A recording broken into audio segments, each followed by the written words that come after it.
Hello દોસ્તો, good morning, શુભ સવાર. કેમ છો બધા?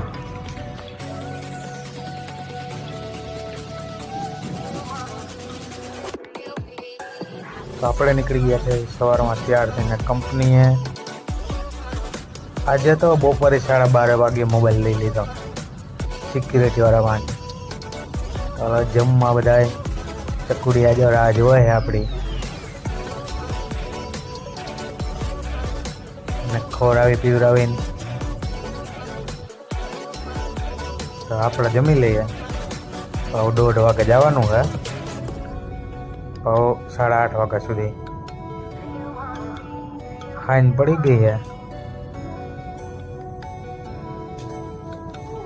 જમવાનું આવી ગયું હોય, આપણી રાહ જોતાય છે ને પણ